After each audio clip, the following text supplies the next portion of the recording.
Pemirsa, terima kasih Anda masih bersama kami di Prime Market Highlights.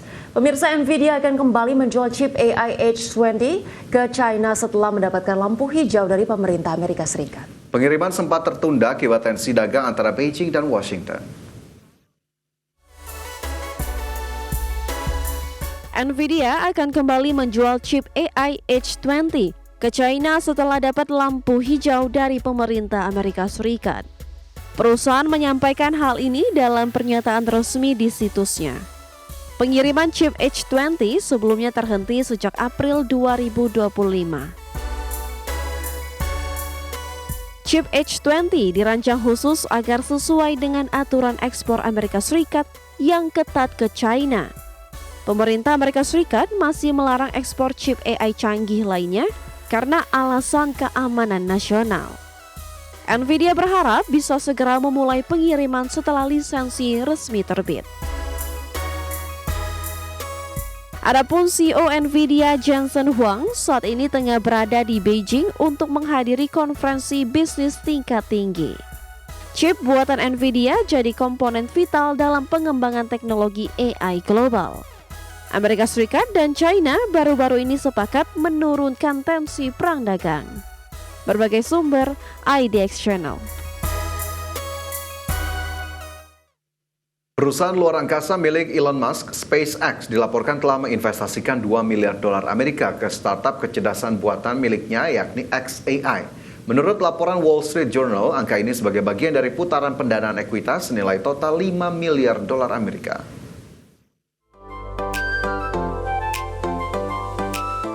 Perusahaan luar angkasa milik Elon Musk, SpaceX, dilaporkan telah menginvestasikan $2 miliar Amerika ke startup kecerdasan buatan miliknya xAI.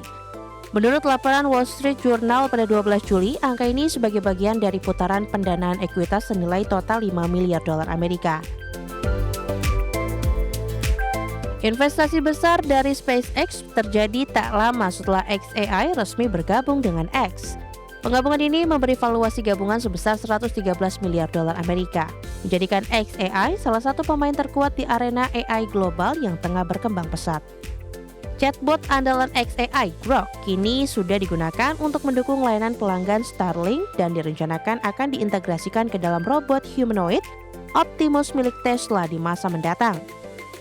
Ini mencerminkan strategi Musk untuk menyinergikan AI ke dalam seluruh ekosistem bisnisnya.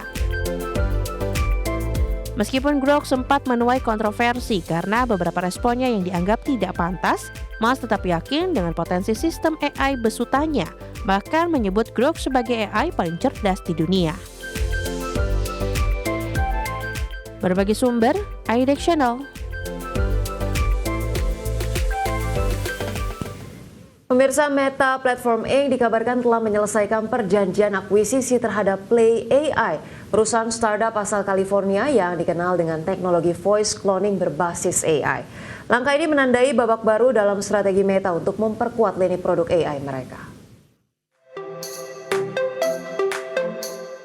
Meta Platform Inc. dikabarkan telah menyelesaikan perjanjian akuisisi terhadap Play AI, perusahaan startup asal California yang dikenal dengan teknologi voice cloning berbasis AI. Langkah ini menandai babak baru dalam strategi Meta untuk memperkuat lini produk AI mereka, sekaligus memperluas kemampuan teknologi suara yang semakin relevan di era digital. Berdasarkan laporan Bloomberg pada 14 Juli lalu, seluruh tim Play AI akan mulai bergabung dengan Meta setelah sebelumnya menerima konfirmasi langsung melalui memo internal perusahaan. Setelah bergabung, tim Play AI akan berada di bawah kepemimpinan Johan, sosok yang sebelumnya memimpin riset speech AI di Google yang dikenal sebagai ahli di bidang teknologi suara. Penempatan ini dinilai strategis karena dirinya juga baru saja direkrut Meta dari startup voice AI lain, sehingga diharapkan mampu mempercepat integrasi dan inovasi di bidang AI voice. Alat Play AI diklaim dapat mengkloning suara pengguna dan menghasilkan suara baru yang menyerupai suara manusia yang dapat digunakan di situs web, aplikasi maupun ponsel. Perusahaan milik Mark Zuckerberg itu pun juga mengkonfirmasi kabar akuisisi tersebut kepada Bloomberg, tetapi tidak mengungkapkan berapa nilai yang mereka bayarkan untuk kesepakatan tersebut. Berbagai sumber IDX Channel. Pemirsa, CEO Meta Platforms Mark Zuckerberg pada 14 Juli mengumumkan bahwa perusahaannya akan menginvestasikan ratusan miliar dolar untuk membangun beberapa pusat data AI raksasa demi mencapai super intelijen. Ya, langkah ini menegaskan tekad Meta untuk menjadi yang terdepan dalam perlombaan AI. Mark Zuckerberg, CEO Meta Platform pada 14 Juli mengumumkan bahwa perusahaannya akan menginvestasikan ratusan miliar dolar untuk membangun beberapa pusat data AI raksasa demi mencapai super intelijen. Langkah ini menegaskan tekad Meta untuk menjadi yang terdepan dalam perlombaan AI di tengah persaingan ketat dengan raksasa teknologi lain seperti OpenAI dan Google. Pusat data multi-gigawatt pertama Meta yang diberi nama Prometheus diharapkan akan mulai beroperasi pada tahun 2026.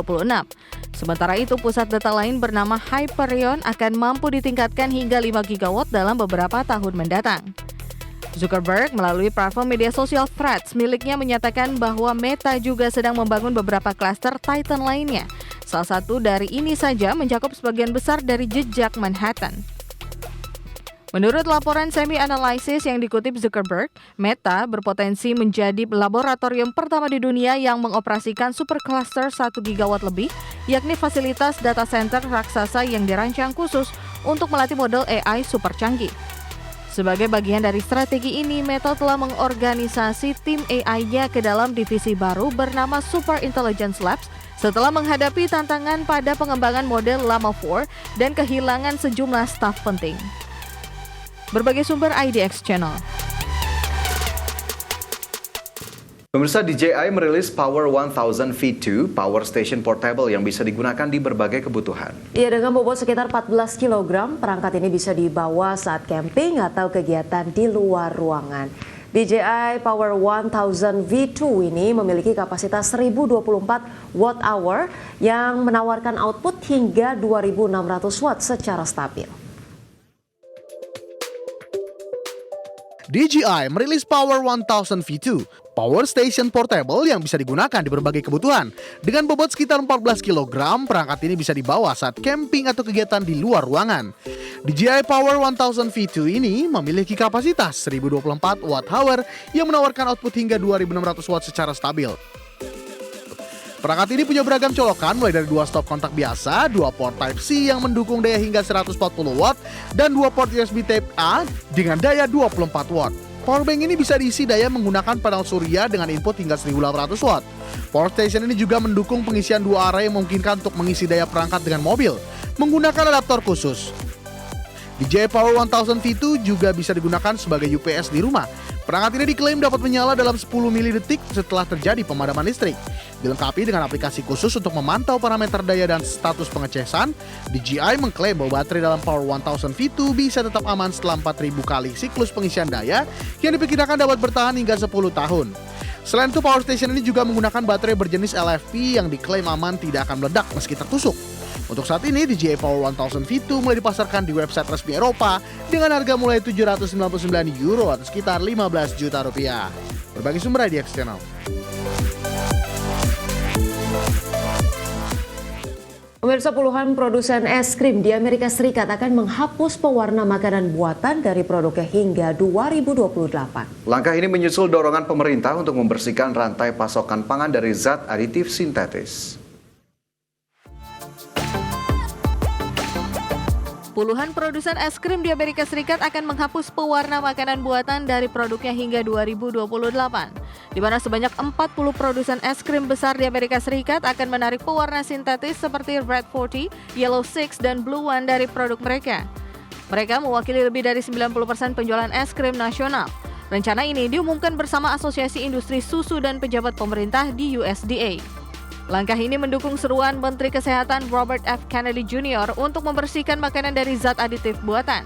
Sebelumnya, raksasa makanan seperti Kraft Heinz dan Nestle USA juga telah lebih dulu mengumumkan rencana serupa. Pemerintah juga mendorong pelarangan soda di program bantuan pangan. Adapun Menteri Pertanian Brooke Rollins menyebut industri pangan punya peran penting untuk kesehatan generasi muda. Meski Badan Pengawas Obat dan Makanan Amerika Serikat masih menganggap pewarna buatan aman, namun pelanggaran di sekolah-sekolah terus meluas. Sementara itu, International Dairy Foods Associations atau IDFA menyebut penghapusan ini untuk menghindari dampak negatif pada penjualan di masa depan. Berbagai sumber IDX Channel.